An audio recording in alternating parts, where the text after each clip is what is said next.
We start with the passing of one of the most respected pro-democracy figures in Korea, former President Kim Young-sam. He led the country from 1983 to 1998 and died in the hospital in the early hours Sunday morning. We now connect to our Shin at Seoul National University Hospital for details. Semin? Good evening, Daniel. Yes, it's the second day since President Kim Young-sam has passed, and a string of mourners are coming in to pay their respect, and it's not stopping. So far, accumulated 8,500, have come to pay their respects here at this hospital. And since this afternoon, that number has expanded, at times creating lines of mourners. Now, President Park Geun also came to offer her condolences to the late President Kim after returning from a busy week and a half of overseas diplomacy trip early this morning. Former and current political figures have also visited in rows, including Lee Chang, who served as prime minister during part of Kim Young-sam's presidency.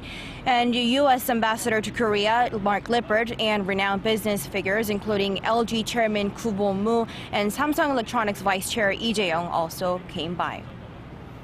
Certainly, he has earned the respect of many of those who are in attendance. On Thursday, the late president will be honored again through a state funeral, I believe. Semin, tell us about the significance of this gesture.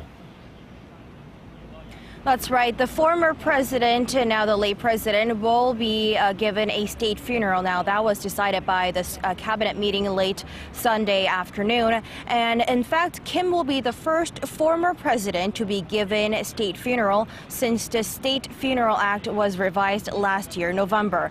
Now, according to the revised law, such funerals are given to a former or incumbent president or anyone respected for having provided distinguished service to society.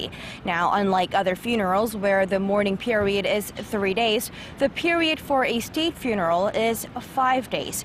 A national state funeral committee will also be set up for the funeral, headed by the Prime Minister Park Geun. He'll organize everything from selecting the funeral parlor to supervising the burial ceremonies. And after that 5-day mourning period, Kim's funeral will be held at 2 p.m. on Thursday, and the funeral procession will depart from the front of the National Assembly. Kim will be laid to rest at Seoul National Cemetery in Dongjakgu District. And Semin, I believe there will be public incense altars for those wanting to pay their own respects. Have they been set up yet? Daniel, most have been set up, including the one in front of the National Assembly. Another major one here in the capital, Seoul, is at Seoul Plaza, and already the public have been paying tribute to the late president there. Now, there will be a number of public memorial altars set up around the country for people to pay their respects. And elsewhere in the overseas, altars have been set up in Korean embassies for those living abroad. And now the Interior Ministry said memorial altars will also be set up in Kim Young-sam's hometown of Jeojedo Island, just off the southeastern tip of the peninsula. This has been Shin reporting live from Seoul National University Hospital.